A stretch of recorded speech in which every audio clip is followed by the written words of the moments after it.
Kau pandang bentuk dan rupaku, Engkau mengasihiku dengan sepenuh hati. Tak pernah sama seperti dunia ini. Engkau Bapa yang mengajariku melewati badai langit biru.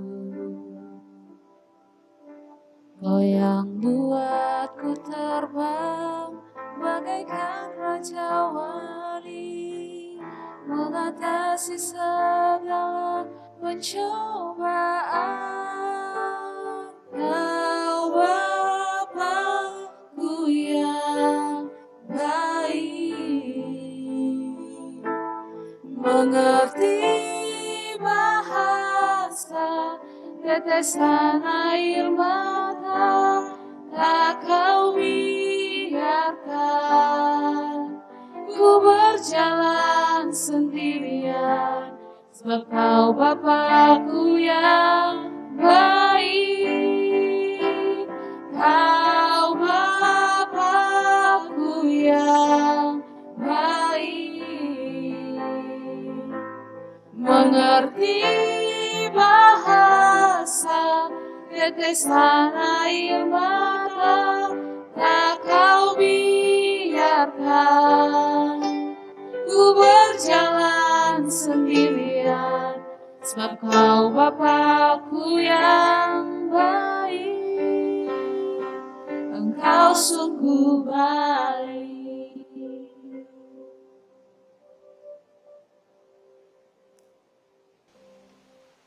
Shalom, saudara-saudari yang terkasih, selamat pagi. Majelis Jemaat mengucapkan selamat datang dan selamat beribadah secara daring, terkhusus bagi saudara-saudari yang baru pertama sekali mengikuti ibadah di POUK Tanjung Sari. Apabila memerlukan informasi lebih jelas tentang kegiatan POUK Tanjung Sari, dapat menghubungi Sekretaris Majelis Jemaat Gereja. Kita memasuki hari Minggu ke-8 setelah Trinitatis. Ibadah ini dilayani oleh Ibu Pendeta Reliana Sinaga, STH, dari Gereja Kristen Protestan Simalungun sebagai pelayan firman, beserta segenap pelayan yang bertugas. Melalui ibadah ini kita diajak untuk menghayati tema Allah memelihara umatnya. Saudara-saudari dapat mengikuti atau menyesuaikan ajakan berdiri atau duduk, maupun dalam tata ibadah sesuai dengan keadaan.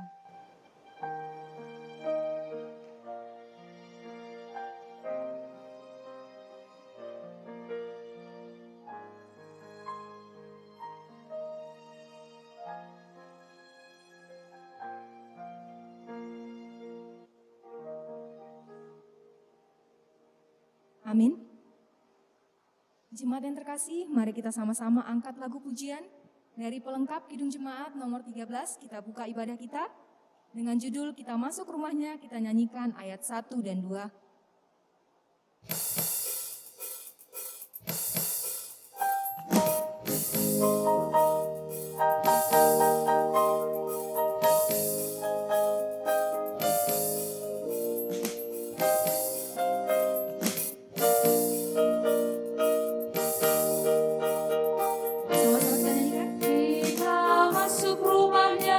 Berkumpul menyembah kepadanya.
Kebaktian minggu ke-8 setelah Trinitatis ini dimulai di dalam nama Allah Bapa dan nama anaknya Tuhan Yesus Kristus dan nama Roh Kudus yang menciptakan langit dan bumi. Amin. Berbahagialah orang yang lapar dan haus akan kebenaran, karena mereka akan dipuaskan. Berbahagialah orang yang suci hatinya, karena mereka akan melihat Allah. Haleluya.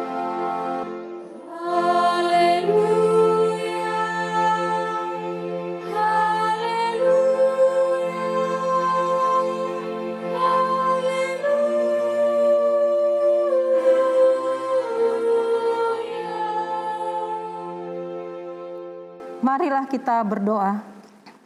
Ya Allah Bapa kami yang bertahta dalam kerajaan sorga, kami datang menghampiri hadirat-Mu, menaikkan syukur atas kasih-Mu yang nyata bagi kami, hingga kami masih terpelihara sampai saat ini. Kendati ada berbagai suka duka, gumul juang yang kami hadapi, namun kami tetap boleh menikmati penyertaan-Mu bagi kami di ibadah minggu hari ini. Saat ini, dalam syukur, kami hendak mengakui kelemahan dan keterbatasan kami yang kerap tak mampu berjalan sesuai dengan kehendak-Mu.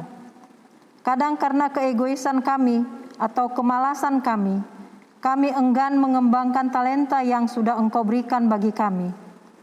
Kadang karena tidak ingin repot, kami memilih untuk menyembunyikan talenta yang kami miliki, atau kami menjauhkan diri dari persekutuan agar kami tidak ingin disibukkan dengan berbagai giat dalam persekutuan kami. Ampunilah kami ya Bapa. Kiranya pada masa ke depan kami terdorong untuk lebih menggali, mengembangkan, dan membangkitkan seluruh kemampuan dan talenta kami untuk mengembangkan diri kami, persekutuan kami, bahkan masyarakat di mana Tuhan hadirlah kami. Demi pengasihan-Mu ya Bapa, kami berdoa. Amin. Jemaat yang terkasih, kita kembali bernyanyi dari pelengkap Kidung Jemaat nomor 241, Tak Ku Tahu Kan Hari Esok. Kita nyanyikan ayat 1 dan 2.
Perjalanan makin tinggi aku naik, dan bebanku makin ringan, makin hampa yang baik.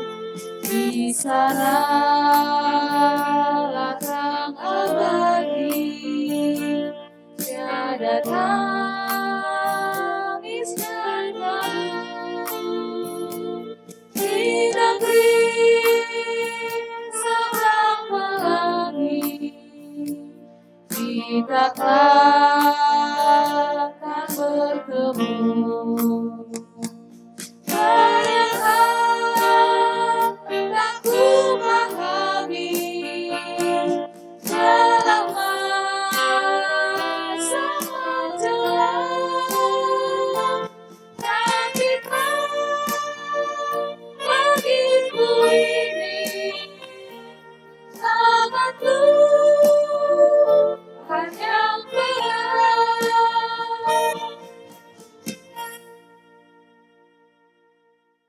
Saudara-saudari yang dikasihi Tuhan, marilah kita bersama-sama mendengarkan amanat hidup baru sebagai cerminan hidup kita sehari-hari, terambil dari Yesekiel 20 ayat 19 yang berbunyi demikian.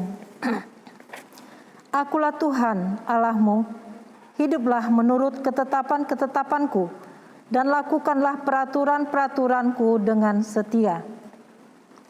Kiranya Roh Kudus menolong kita mewujudkan kemuliaan Allah dalam hidup kita di tengah-tengah masyarakat dan di seluruh dunia. Marilah kita sama-sama memohon.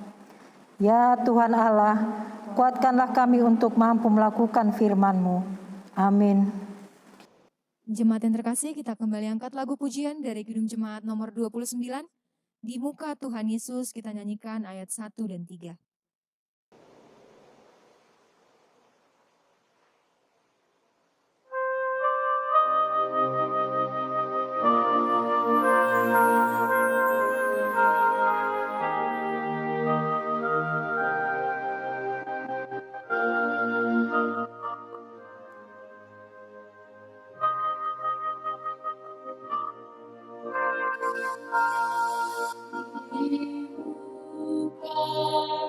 Tuhan Yesus, betapa hina diriku, ku dosa-dosaku di muka Tuhan Yesus.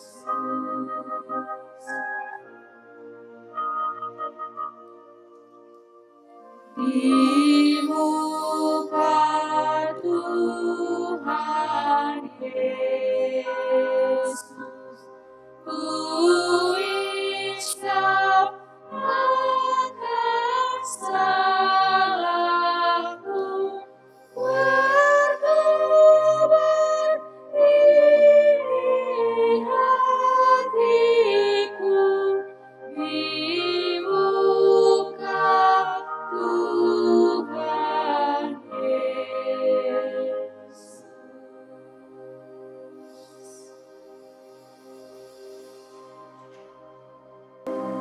Saudara-saudari terkasih, kini saudara-saudari berdiri di hadapan Allah yang Maha Tahu dan Maha Agung. Bila saudara-saudari mengharapkan pengampunan Tuhan atas segala dosa dan pelanggaran, maka tibalah saatnya mengakui segala perbuatan kita yang jahat di mata Tuhan. Oleh karena itu, mari tundukkanlah kepala, berdoalah di dalam hati, dan nyatakanlah kepada Tuhan pengakuan dosa kita. Mari kita bersama doa pribadi.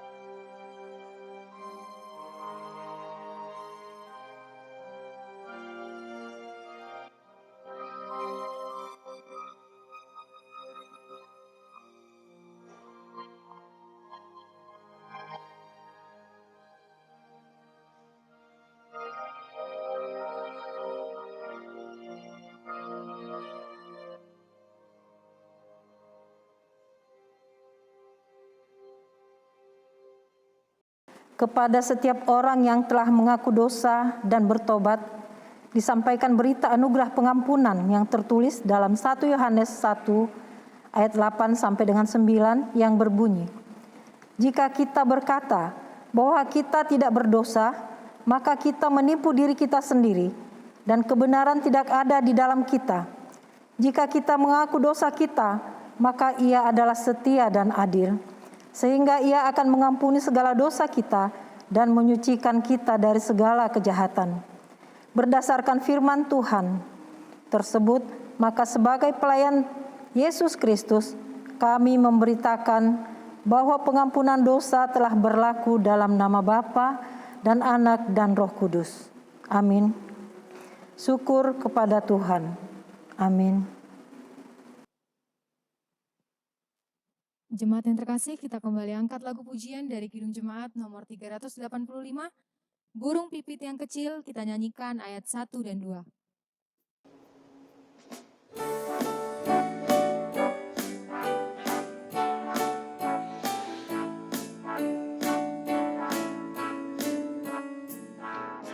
Burung pipit yang kecil dikasihi Tuhan, terlebih diriku dikasihi Tuhan.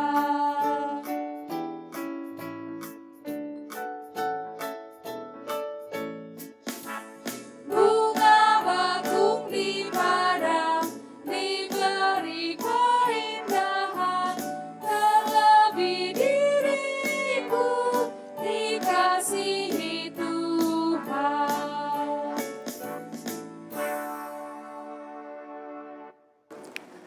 Marilah kita membaca firman Tuhan yang menjadi epistel sebagai pendahuluan khotbah yang terambil dari Yohanes 6 ayat 25 sampai dengan 35.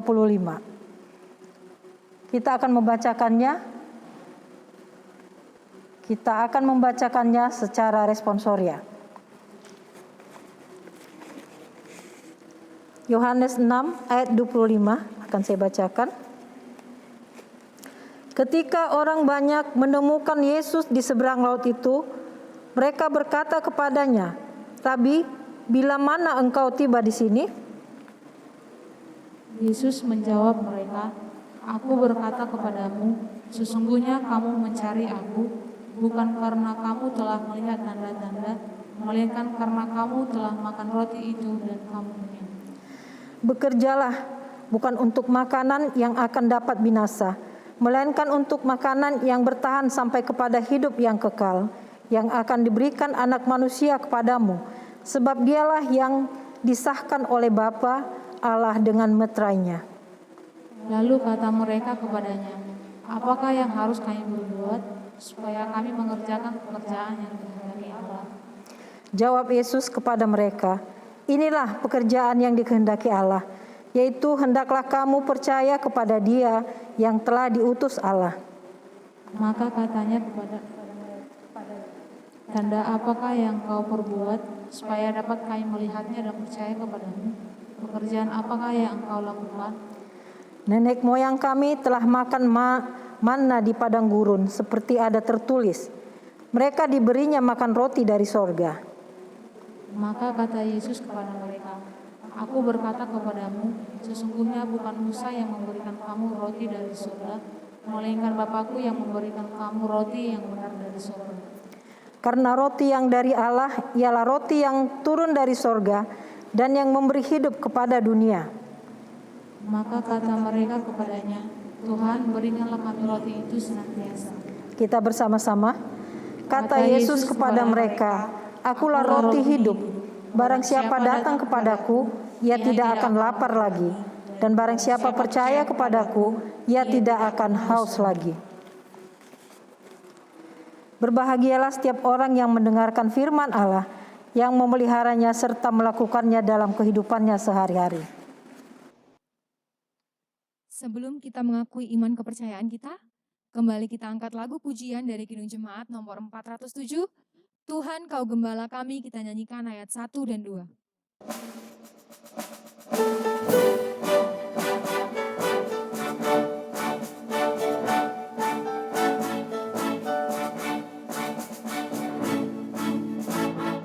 Tuhan Kau Gembala kami, tuntun kami domba-Mu.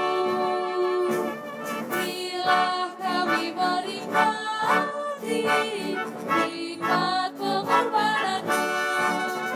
Tuhan Yesus Juru Selamat, kami ini milik-Mu.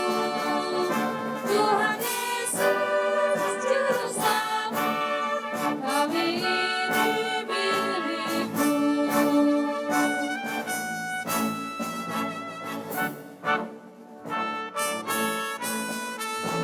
Kau pengawal yang setia,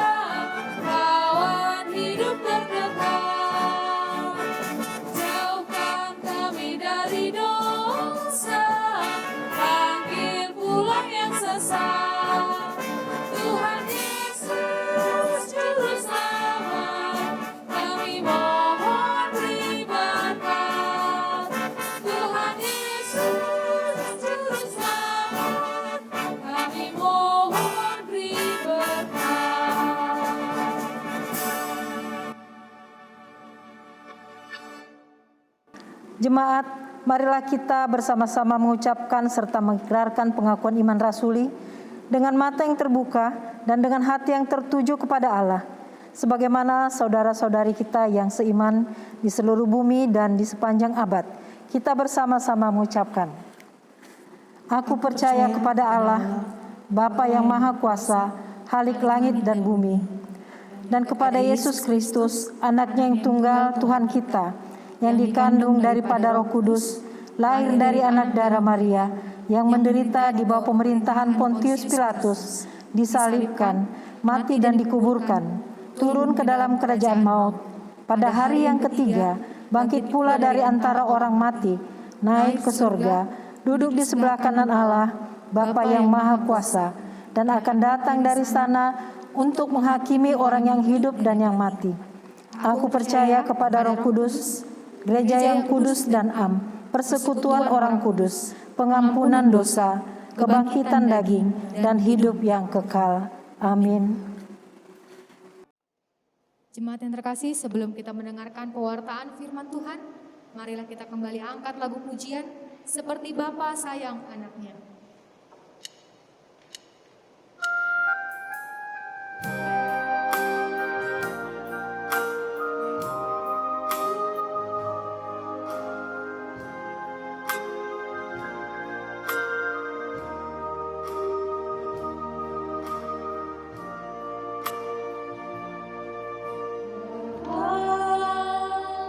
Besar sungguh kasih setiamu, nyata sungguh perlindunganmu, tak satu kuasa mampu pisahkan aku dari kasih-Mu.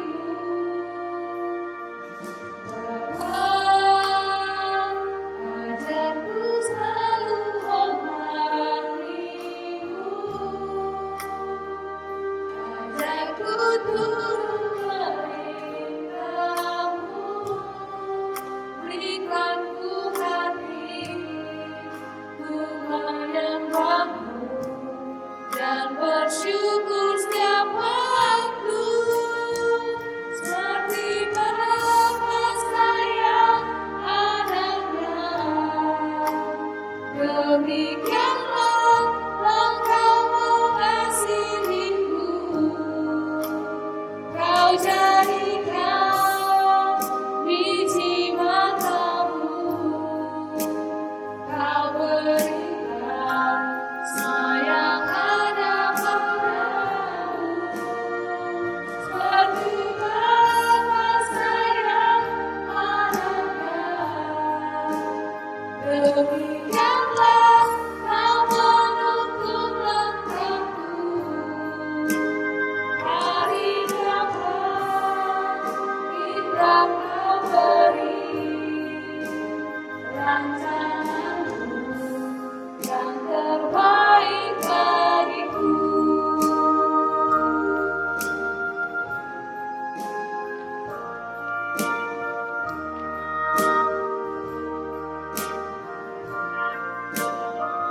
Seperti Bapa sayang anaknya, demikianlah Engkau mengasihiku,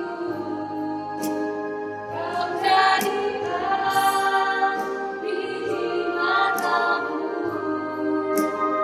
Kau berikan sayang ada padamu, seperti Bapa sayang anaknya.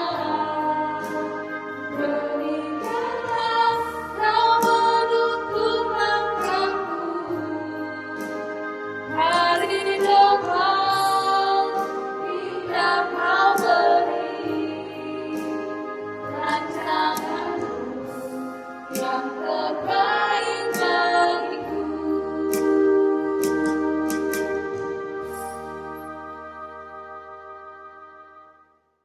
Mari kita bersatu di dalam doa. Damai sejahtera yang melampaui segala akal, damai yang bersumber dari kasih Tuhan kita Yesus Kristus. Damai itulah kiranya yang memelihara hati dan pemikiranmu di dalam menerima sabda Tuhan dan memberlakukannya di dalam kehidupanmu sepanjang hari. Amin. Shalom bagi kita, Bapak Ibu yang terkasih di dalam nama Yesus Kristus. Selamat pagi, selamat hari Minggu. Sabda Tuhan bagi kita pada minggu ke-8 setelah Trinitatis diambil dari kitab 2 Raja-Raja 4, ayatnya yang ke-42 hingga ayatnya yang ke-44. Demikian firman Tuhan. Memberi makan 100 orang. Datanglah seseorang dari Baal Salisa dengan membawa bagi abdi Allah roti hulu hasil, yaitu 20 roti jelai serta gandum baru dalam sebuah kantong. Lalu berkatalah Elisa, berilah itu kepada orang-orang ini supaya mereka makan. Tetapi pelayannya itu berkata, bagaimanakah aku dapat menghidangkan ini di depan 100 orang? Jawabnya, berikanlah kepada orang-orang itu supaya mereka makan. Sebab beginilah firman Tuhan, orang akan makan, bahkan ada sisanya. Lalu dihidangkannya lah di depan mereka, maka makanlah mereka dan ada sisanya sesuai dengan firman Tuhan. Demikian pembacaan firman Tuhan. Tema kita pada minggu ini berbicara Allah memelihara umatnya. Saudaraku yang terkasih di dalam nama Yesus Kristus, setiap makhluk ciptaan Tuhan tidaklah dapat bergantung kehidupan pada dirinya sendiri. Tetapi setiap ciptaan ada dan menjalani hidup harus bergantung kepada penciptanya. Pencipta dan yang dicipta. Sepanjang kehidupan harus memiliki keterikatan. Daud di dalam Mazmur 23 menggambarkan bagaimana peranan Tuhan yang luar biasa untuk menjaga, untuk memelihara setiap ciptaannya. Daud menggambarkan dirinya seperti domba. Dan Tuhan seperti gembala. Gembala yang menuntun setiap domba-dombanya ke air yang tenang, ke rumput yang hijau. Daud ingin menggambarkan bahwa Tuhannya adalah Tuhan yang memelihara kehidupan, menuntun ke air yang tenang, membawa kepada rumput yang hijau, menggambarkan pemeliharaan Tuhan yang terus-menerus di dalam kehidupan ini. Daud berkata, sekalipun aku berjalan dalam lembah kekelaman, aku tidak takut. Karena Tuhan Sang Gembala pasti menjaga, memelihara, dan menjamin ketenangan. Pemeliharaan, penjagaan, perawatan Tuhan kepada setiap kita tidak akan pernah terhenti. Bapak Ibu yang terkasih, di dalam bahasa Latin, pemeliharaan itu diterjemahkan di dalam kata providential, diartikan sebagai bentuk pengetahuan akan masa depan. Apa yang terjadi jauh di masa depan, Allah sang penjaga itu telah tahu. Dan Allah sang penjaga itu telah mengantisipasi, mempersiapkan segala hal sebelum sesuatu terjadi. Maka pemeliharaan Tuhan tidak akan pernah terlambat. Saudara yang kekasih, jika kita melihat dalam Matius 6 ayatnya yang ke-25 sampai ayatnya yang ke-34, pemeliharaan Tuhan itu digambarkan seperti burung-burung yang terbang di udara, yang tidak pernah menanam, yang tidak pernah memanen, yang tidak pernah mengumpulkan makanan, tetapi tidak ada seekor burung di udara yang mati kelaparan. Pada bagian yang kedua juga digambarkan bagaimana bunga-bunga bakung yang indah dengan bunga-bunganya, bahkan lebih indah dari pakaian Salomo. Sahabat Tuhan berkata, jika Tuhan mendandani bunga bakung dengan demikian indah, yang pada hari ini bunga bakung itu ada dan besok bisa hilang lenyap, terlebih lagi Allah lebih memelihara dan mendandani kita, manusia ciptaannya. Saudaraku yang kekasih, seorang ahli teolog Berkhof berkata, providensia Allah terhadap dirimu, terhadap diriku sebagai ciptaan adalah sifat Allah yang terus-menerus berlangsung menjaga, memberi kekuatan di dalam kita menghadapi berbagai hal. Dalam nats khotbah yang baru saja kita baca dalam 2 Raja-Raja pasal yang keempat tadi, kita melihat bagaimana Allah memiliki caranya sendiri untuk menjaga hamba-hambanya, untuk menjaga setiap orang yang mencari Dia. Di tengah-tengah krisis, di tengah-tengah bahaya kelaparan yang mengancam Gilgal, di mana Elisa dan rombongan nabi-nabi yang lain sedang berada di sana. Ayat yang ke-42 dikatakan, datanglah seseorang dari Balsalisa dengan membawa bagi abdi Allah roti hulu hasil, yaitu 20 roti jelai serta gandum baru dalam sebuah kantong.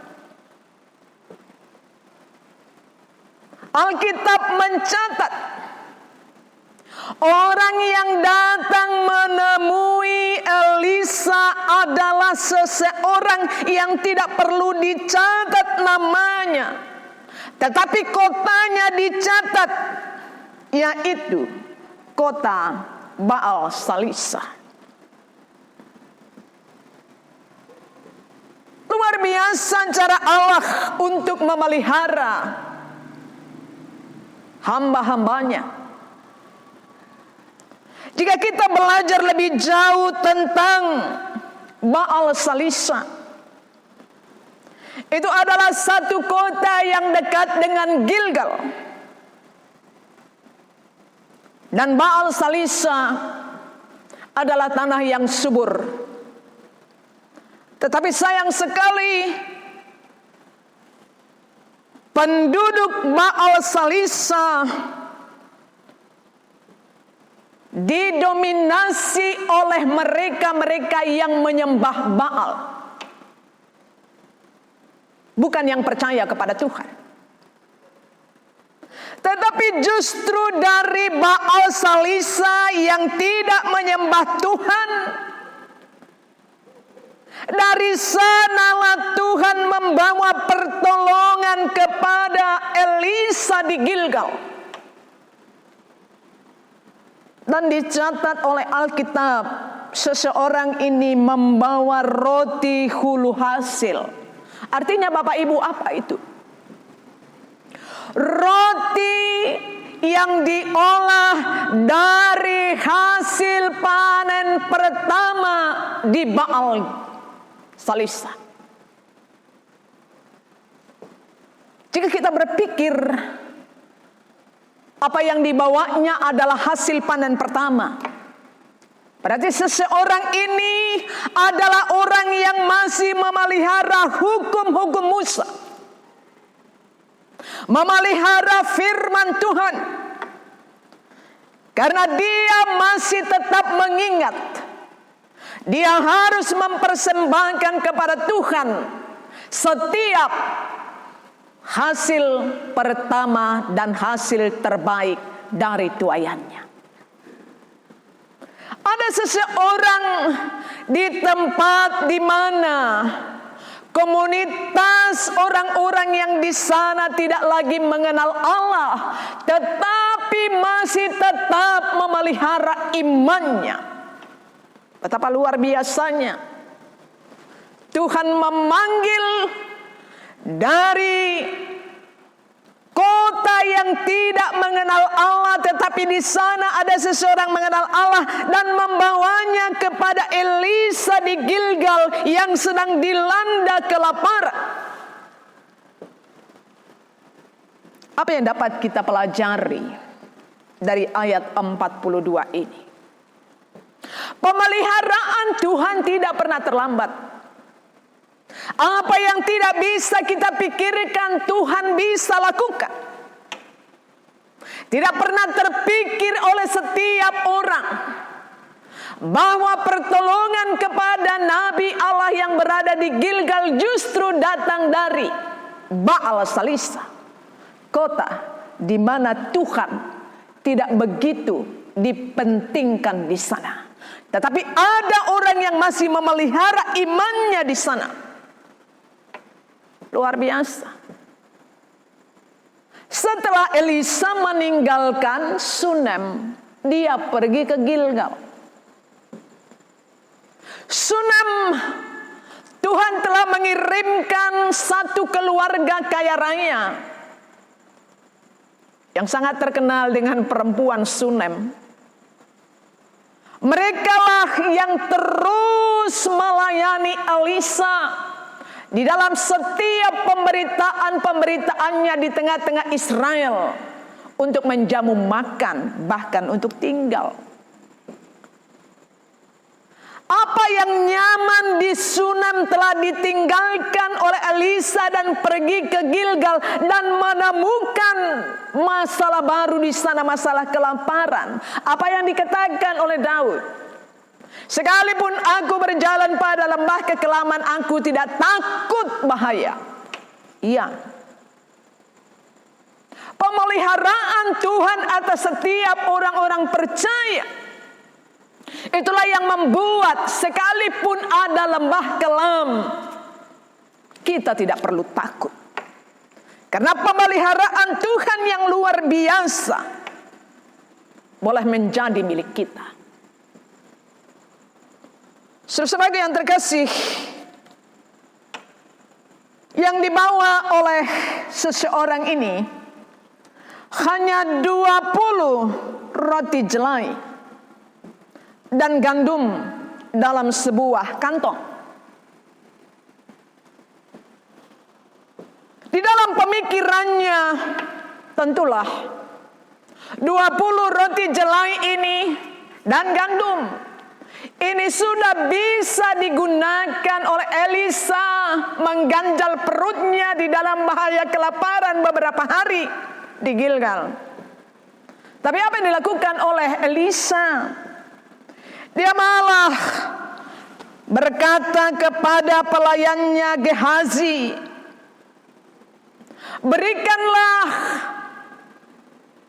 roti jelai ini kepada mereka rombongan nabi-nabi yang juga berada di Gilgal dalam bahaya kelaparan.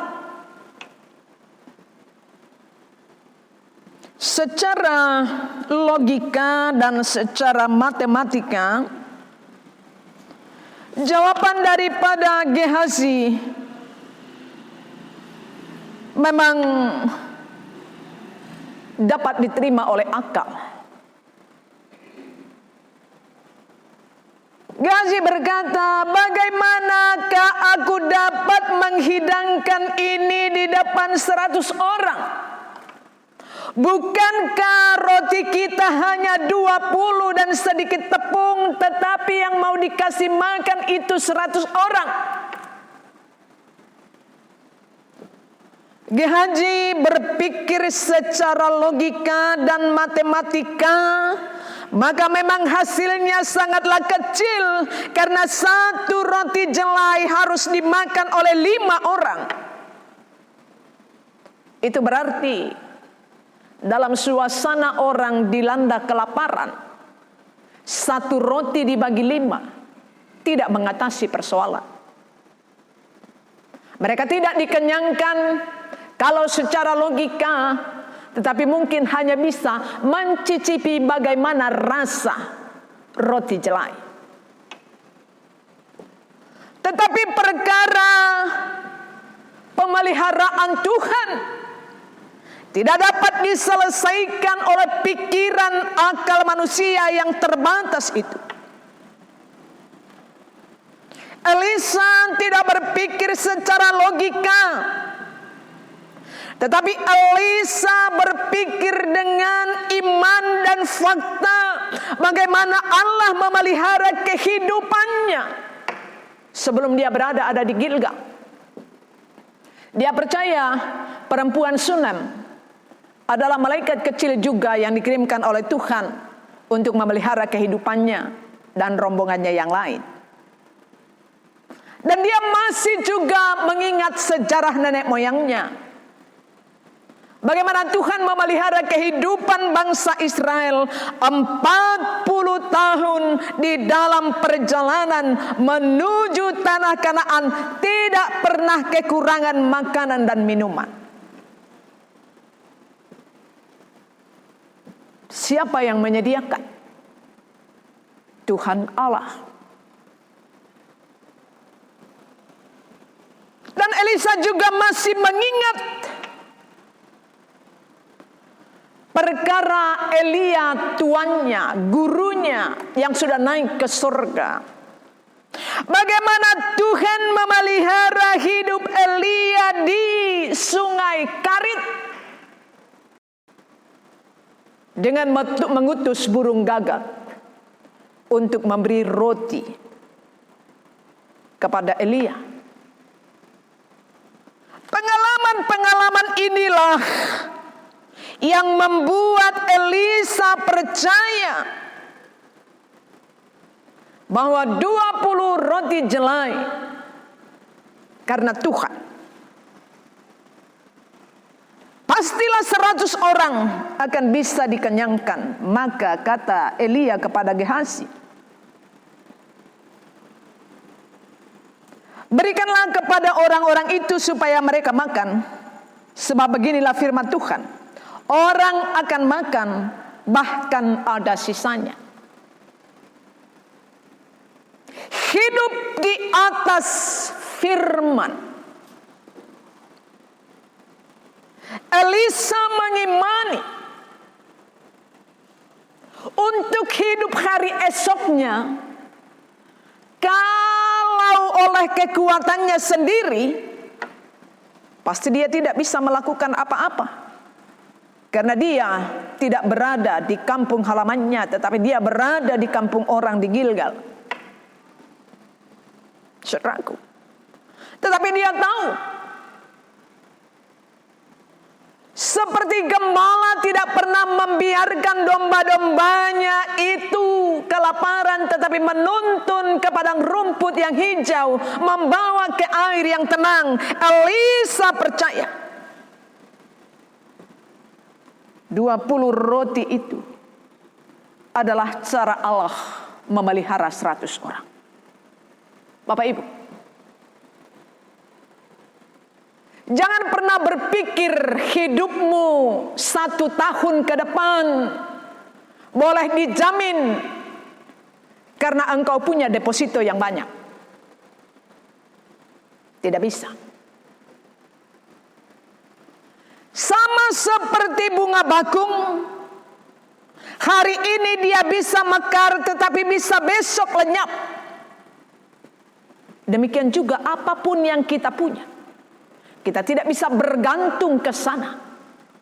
Karena hari ini itu ada, tetapi besok tahun depan kita tidak tahu apa yang terjadi.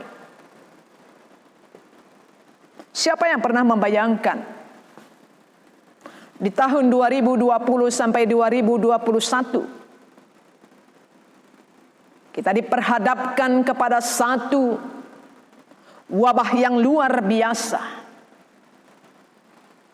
dan yang tidak ada bisa menggantungkan pemeliharaan hidupnya atas depositonya.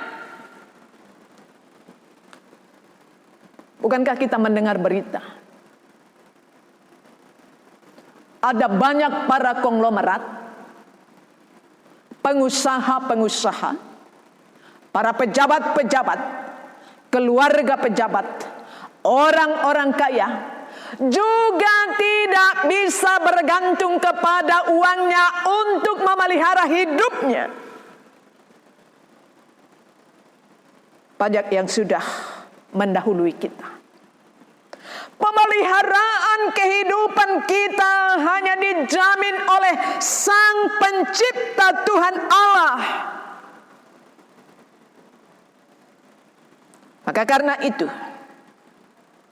sabda Tuhan pada hari ini mengingatkan kita pada satu hal. Allah yang memelihara umatnya. Jika Allah yang memelihara umatnya, mengapakah kekhawatiran kita lebih besar daripada apa yang bisa dilakukan oleh Allah kepada kita? Maka bersyukurlah kalau hari ini pemeliharaan itu masih terjadi di dalam hidupmu, di dalam wabah COVID yang demikian mengerikan. Tetapi pada hari ini engkau masih diberikan napas kehidupan. Ada pemeliharaan oleh Tuhan yang diberikannya secara cuma-cuma kepadamu. Maka janganlah hanya mencari roti seperti apa yang dipikirkan oleh GHJ. 20 roti bagaimana untuk bisa mengenyangkan 100 orang?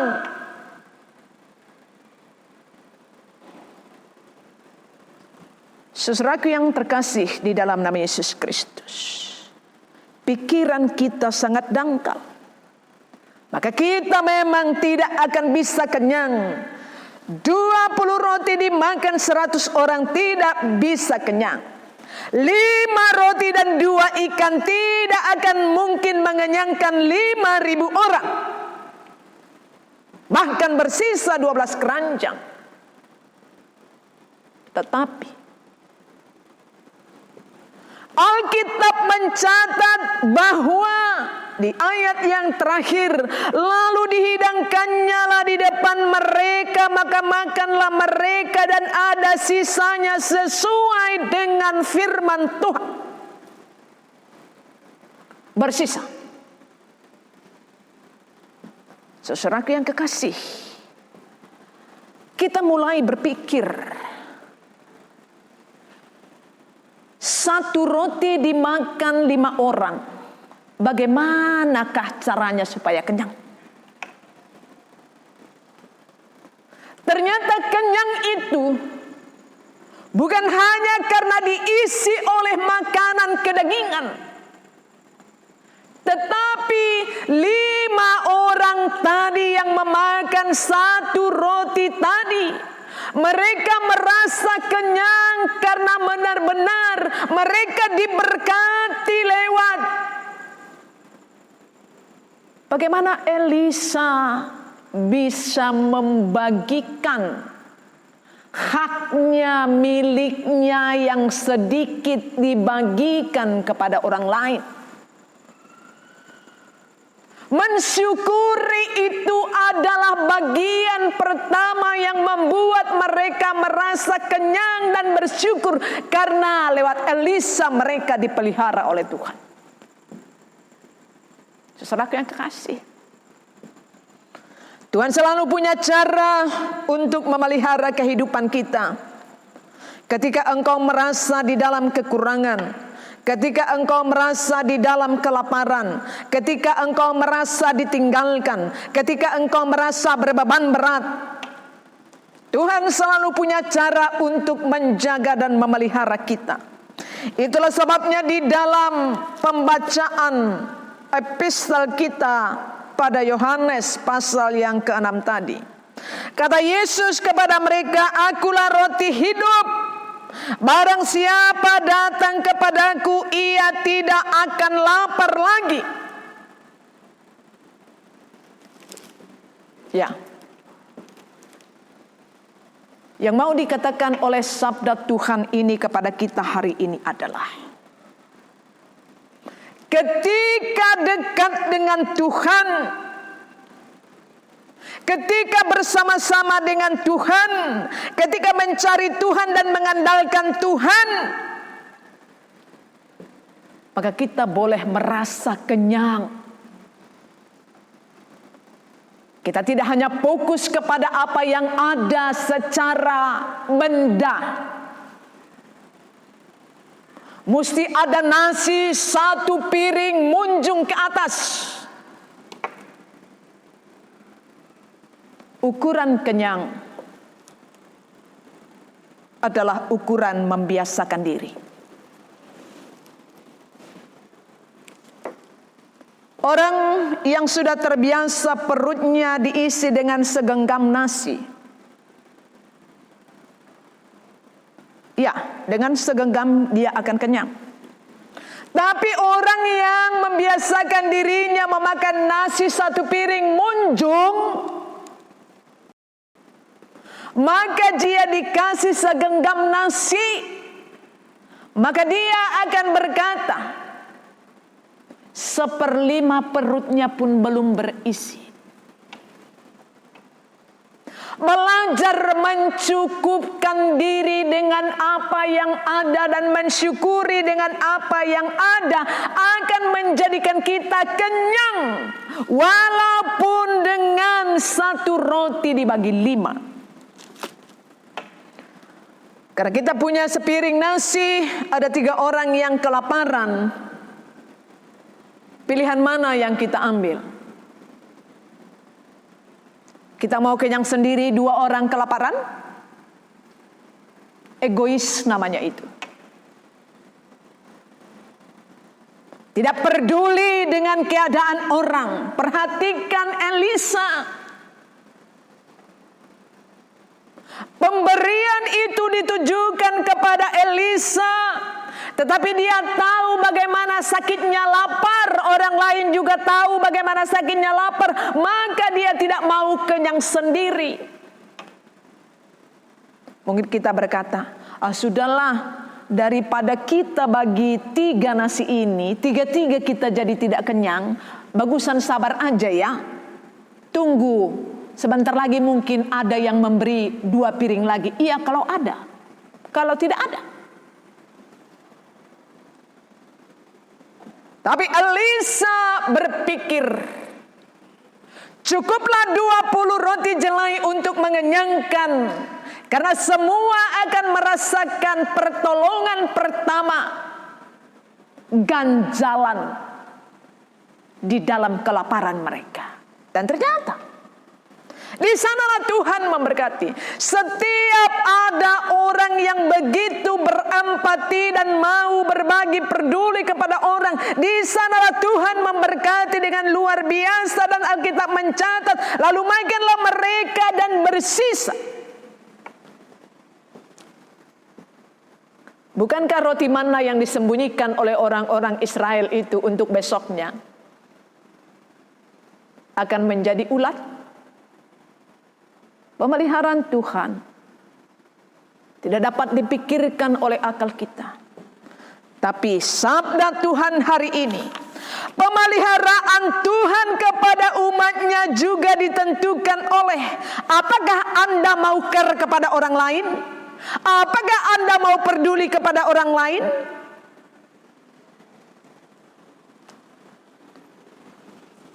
Di zaman COVID ini, kepedulian kita memang hampir lenyap. Semalam kami melakukan penghiburan karena saudara kami meninggal karena COVID di Madiun. Ketika istrinya ini sudah sekarat dengan nafasnya yang sudah tersengal-sengal, dia mencoba bertelepon kepada rumah sakit supaya segera hadir ke rumah mereka membawa ambulans karena istrinya sudah koma. Tapi rumah sakit menjawab, tidak ada ambulans. Lalu dia bertelepon kepada ketua parsahutahun mereka. Dan semua tahu bahwa istrinya ini COVID. Tidak satu orang pun yang memberi pertolongan. Tidak satu pun di antara orang-orang Batak di Madiun yang care kepada dia. Sampai dia berteriak-teriak, Tuhan, apakah tidak ada lagi orang yang beriman, yang peduli kepada kami? Istrinya koma di jam 9 malam. Ambulans baru datang di jam 12 malam. Begitu tiba di rumah sakit, apa yang dilakukan oleh rumah sakit? Meletakkan orang yang sudah sekarat ini di antrian yang panjang karena banyak antrian di depan. Dan pada antrian itulah dia menghembuskan nafasnya. Ya. Manusia bisa oleh karena keadaan menjadi tidak care, menjadi tidak peduli. Ya. Kita juga tidak ada pilihan lain. Orang akan berkata, daripada saya ikut terpapar. Tapi sabda ini sekalipun orang tidak care kepada kita, Tuhan Allah peduli kepada kita. Jadilah seperti Elisa. Walaupun Gehazi berpikir tidak perlu care kepada orang lain, asallah kita selamat. COVID menciptakan pola pikir kita seperti itu sekarang. Kita tidak perlu care kepada orang asal kita selamat. Saya pun tidak tahu pilihan mana yang harus kita pilih. Saya pun tidak tahu. Saya hanya menangisi keadaan ini. Karena keluarga saya menjadi orang yang tidak mendapatkan pertolongan dari siapapun, bahkan dari tetangganya. Tapi pemeliharaan Tuhan adalah yang menentukan bagi kita hari ini. Apapun yang engkau alami besok, jangan engkau khawatir. Burung pipit di udara akan dijaga oleh Tuhan. Dan kita pun akan dijaga oleh Tuhan. Karena itu, percayakan dirimu kepada pemeliharaan Tuhan sampai engkau merasakan Tuhan itu berkarya atas kehidupanmu. Seberat apapun pandemi ini yang membuat kita tidak care kepada orang lain, tapi sabda ini mengingatkan kita. Allah memelihara umatnya lewat kita. Karena Allah tidak mungkin langsung turun dari tahtanya untuk menolong orang lain. Tapi sesungguhnya kitalah yang harus care di dalam keadaan apapun. Dengan bijak. Tuhan Yesus memberkati, memberikan kekuatan kepada kita untuk mengenal pemeliharaannya dan belajar menjadi orang yang care kepada setiap orang. Amin. Kita berdoa.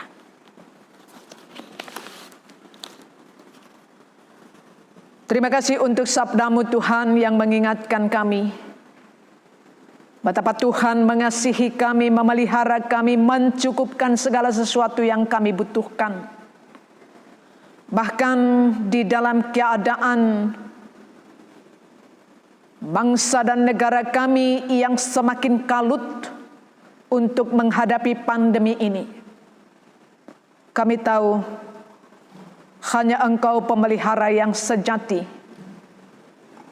Tuhan yang peduli kepada setiap persoalan kehidupan kami. Ketika wabah ini membuat kami tidak mau peduli antara yang satu dengan yang lain. Bapa di surga, kami membawa seluruh khawatir kami kepada Tuhan. Entah sampai kapan badai ini akan berlalu dari kehidupan kami. Di dalam setiap kekhawatiran siang dan malam, kami hanya berserah kepada Tuhan. Dan ketika kami bangun pagi, kami bersyukur karena napas kehidupan masih kami miliki. Kami berdoa bagi mereka-mereka Tuhan yang sedang terbaring sakit, yang sudah mendapat tempat tidur di rumah sakit, yang justru dirawat pada tenda-tenda, bahkan yang bergelimpangan di kaki-kaki 5 rumah sakit. Betapa sungguh mengerikan keadaan di atas bumi ini. Kami tidak dapat memahami akan hari esok kami, tetapi kami tahu pertolongan perlindungan-Mu. Hanya itu yang membuat hati kami tenang, karena kami tahu Engkau akan membawa kami pada air yang tenang, pada rumput yang hijau. Maka ketika ada lembah kekelaman di dalam perjalanan kehidupan kami seperti sekarang ini, kami tahu gada dan tongkat-Mu itulah yang terus menjaga kami sampai Engkau membawa kami ke dalam perhentian yang penuh aman, damai dan sejahtera. Kami bersyukur lewat sabda-Mu yang mengingatkan kami supaya di dalam keadaan kesulitan seperti apapun, di dalam kelaparan, di dalam sakit penyakit, kami hidup di atas sabda Tuhan, beriman akan pertolongan Tuhan. Karena itu biarlah setiap kami boleh memiliki hati yang bijaksana untuk boleh mengulurkan pertolongan, untuk peka terhadap keadaan sekitar kami. Bapa yang baik, kami bersyukur karena kami masih boleh mengalami kesehatan jasmani kami, dan kami masih boleh beribadah walaupun secara live. Tuhan Yesus, biarlah kami bersyukur kami boleh masih beribadah di rumah kami masing-masing. Ada banyak orang yang tidak sanggup lagi beribadah karena sudah terkapar dan terpapar. Kasihanilah mereka dan berkatilah kami. Kalaupun kami tidak dapat melakukan pertolongan dan perbuatan apa-apa untuk meringankan beban saudara-saudara kami, biarlah kami menjadi pendoa-pendoa. Oleh doa-doa kami, mereka mendapatkan kekuatan untuk melawan setiap sakit penyakit yang sedang mereka derita. Kami berdoa untuk bangsa dan negara kami ini, supaya kami bersehati Tuhan untuk memerangi pandemi ini. Ada banyak di tengah-tengah kami yang justru membuat kegaduhan, yang tidak mempercayai adanya COVID. Padahal malapetaka ini bukan hanya berada di tengah-tengah negara kami, tetapi di atas dunia ini. Bahkan para medis, para perawat, bahkan penggali kubur, mereka semua kewalahan. Mereka semua angkat tangan untuk menghadapi persoalan ini. Tetapi dengan begitu besarnya kemelut ini, ada banyak orang yang mengunjukkan giginya untuk menebarkan isu bahwa pandemi ini adalah perbuatan beberapa orang, permainan orang-orang pintar. Kami yang sudah memiliki keluarga-keluarga yang sudah meninggalkan kami, sangat terpukul dan berduka. Hiburkanlah kami semua yang ada di dalam duka, yang sedang ada di dalam perawatan. Biarlah kami juga sehati sepikir untuk berdoa bagi pemerintah kami, bagi kendala-kendala yang kami alami untuk menghentikan pandemi ini. Kami berdoa, berikan kekuatan kepada pemerintah bangsa dan negara kami, kepada para petinggi-petinggi dan pemuka-pemuka agama, supaya lewat bibir mulut kami ini, kami boleh menyampaikan kebenaran dan sabda Tuhan, supaya segala sesuatu kami boleh tunduk kepada pemerintah kami dan hidup di dalam hubungan yang baik dengan pemerintah kami. Karena takut akan Tuhan, karena mereka adalah wakil Tuhan untuk memelihara kehidupan kami. Terima kasih Bapa di surga. Kami berdoa bagi setiap ibadah-ibadah yang dilakukan secara live. Biarlah Tuhan Yesus, kuasa-Mu tetap nyata di dalam rumah tangga. Hari ini ketika kami boleh memuji Engkau di setiap rumah-rumah kami, hadirlah Engkau untuk memberikan kekuatan iman yang semakin bertumbuh. Berkatilah anak-anak, berkatilah para remaja, berkatilah orang-orang yang sudah lansia, supaya kami semua Bapa memiliki imun tubuh, sehingga kami boleh terjaga dan tetap berada di dalam keadaan sehat. Ini doa kami Bapa di surga. Penginjilan, warta yang baik akan kuasa Tuhan boleh diwartakan lewat teknologi yang sudah demikian canggih. Maka sekalipun gereja-gereja harus tertutup untuk tidak beribadah, biarlah kami tetap bersyukur. Nama-Mu ditinggikan, dipermuliakan di dalam setiap rumah-rumah kami. Terpujilah Engkau, ini doa kami. Dengarkanlah kami dan jadilah kehendak-Mu. Amin. Jemaat yang terkasih, berikut ditampilkan warta jemaat untuk minggu ini.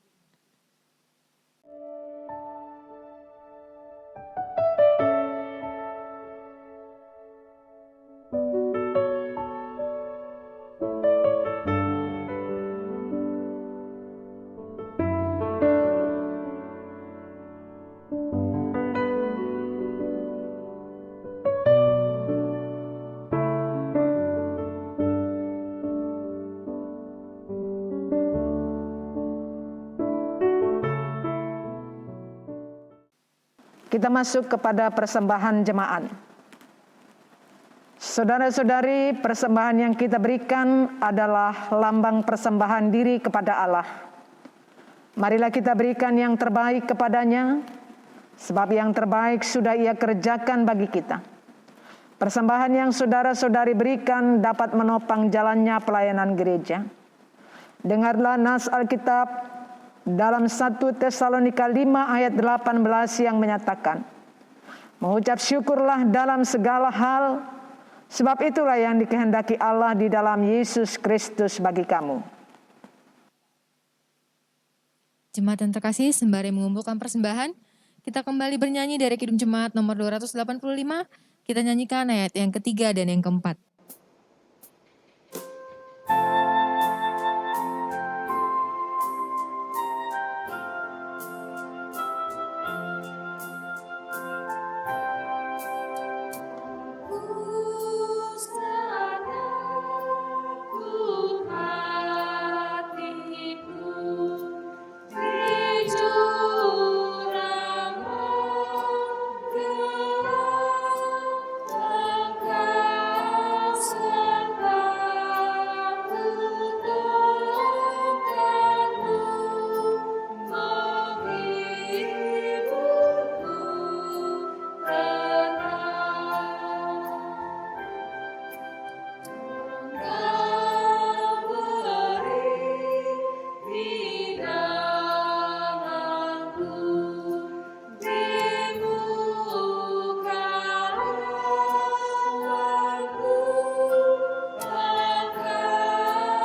Marilah kita berdoa menyerahkan persembahan kita kepada Tuhan.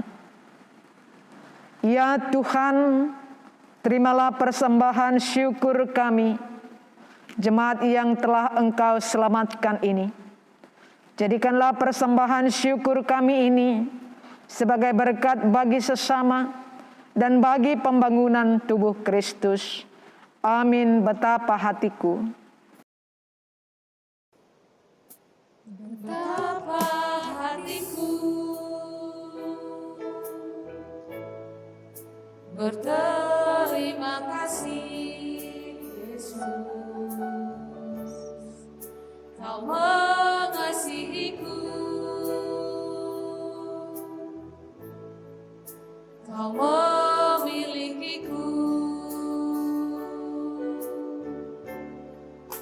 Hanya ini Tuhan persembahanku, segenap hidupku, jiwa dan ragaku, serta ku miliki harta kekayaan yang cukup berarti untuk ku persembahkan. Hanya ini Tuhan permohonanku, terimalah Tuhan persembahanku. Pakailah hidupku sebagai alatmu seumur hidupku. Marilah kita bersama-sama mengucapkan doa Bapa kami.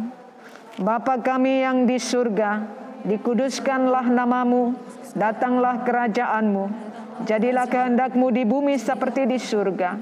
Berikanlah kami pada hari ini makanan kami yang secukupnya, dan ampunilah kami akan kesalahan kami, seperti kami juga mengampuni orang bersalah kepada kami. Dan janganlah membawa kami ke dalam pencobaan, tetapi lepaskanlah kami daripada yang jahat. Karena Engkaulah yang punya kerajaan dan kekuasaan dan kemuliaan sampai selama-lamanya. Amin.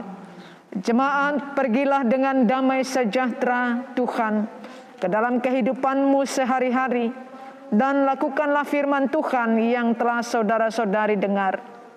Terimalah berkat-Nya. Tuhan memberkati engkau dan melindungi engkau. Tuhan menyinari engkau dengan wajah-Nya dan memberi engkau kasih karunia. Tuhan menghadapkan wajah-Nya kepadamu dan memberi engkau damai sejahtera. Amin.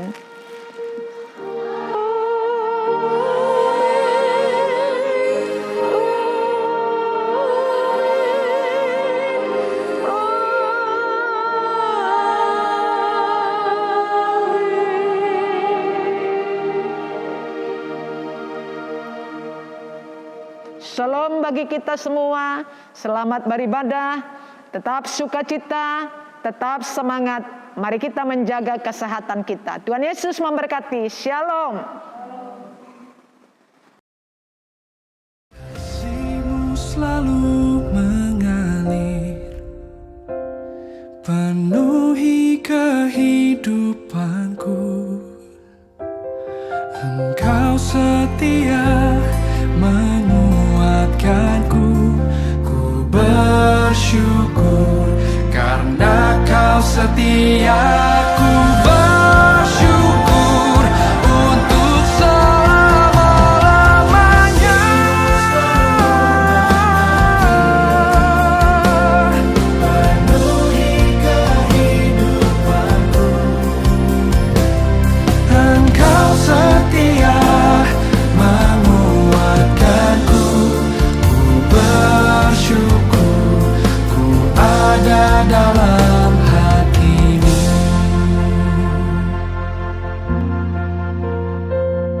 Engkau setia menguatkan